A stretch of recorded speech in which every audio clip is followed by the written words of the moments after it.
I think that's a really interesting way to look at this and a very profound interpretation. Let's move on to a more specific discussion of great power politics today, especially over the past 2 weeks when the world's attention has been on Beijing. First, US President Donald Trump visited China, then Russian President Vladimir Putin arrived. How do you rate the timing of these two visits and the respective objectives of these two visits? Well, first of all, President Putin's visit should have been planned a long time ago because after 1996, yeah, we two countries have an agreement of mutual regular exchange of visit at a head of state level. So, and another reason is Trump actually has postponed his visit, right? So it's not because Trump has visited China, therefore President Putin will come so quickly, because that would not look good for him, right? Yeah. So actually, I read somewhere. I think it is a financial time to say that this is kind of a deliberate arrangement. No, you just use your common sense. That won't be the conclusion. Uh, yes, talking about these two visits, of course, are totally different, right? With President Putin, uh, I would say this is first of all business as usual because yeah, he would come to visit China yeah on regular basis anyway, right? Mhm. But it's more than business as usual because during this visit we have actually extended our friendship treaty, yeah, and there are a lot of specific good results, yeah, in this visit.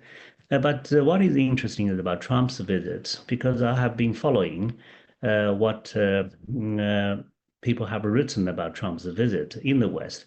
It seems that the West media would believe that his visit was not really fruitful.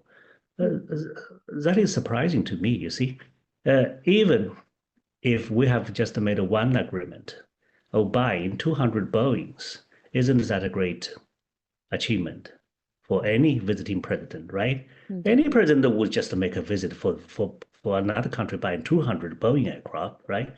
And besides, there are so many other things. So I definitely believe it is a successful visit. But for me, it is not this kind of tangible results that really matter most. For me, what matter really are those things that don't look so tangible. For example, people talk about the beef, Boeing, and beans, right? But I was the so-called three Bs.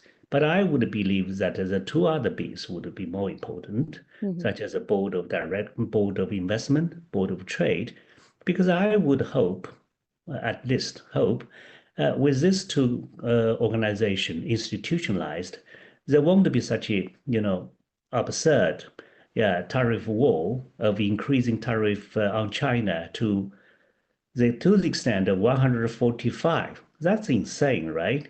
So I hope this kind of board would play such a role. Now the other thing is the constructive strategic stability. This for me is the most important things. Why?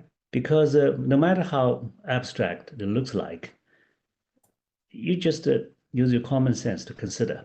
Strategic stability can only be found between two countries or two persons of almost equal strengths, right? Yeah. So in that regard, I would say that this is the first time that the United States has officially described China as a peer power. Yeah.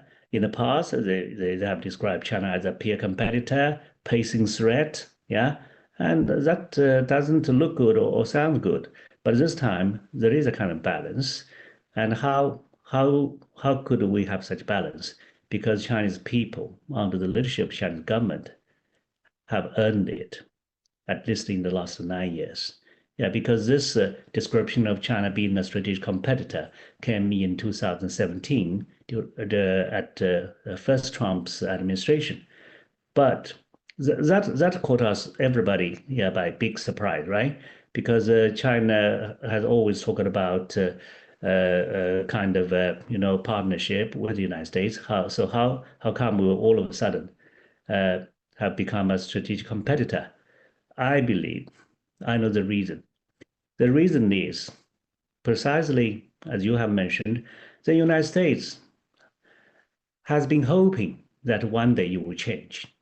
But to see you growing with strength, but still remain different, they start to panic.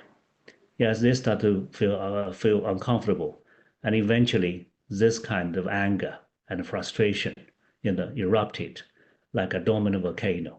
Yeah, because China didn't do anything special in 2017, right? Yeah, so that was a breaking point. But then see what has happened. Yeah, 9 years after that. Yeah, I think there are a few obvious changes. Yeah, the first is that China's the economic dependency upon the United States has dropped. Yeah, by a few points, right?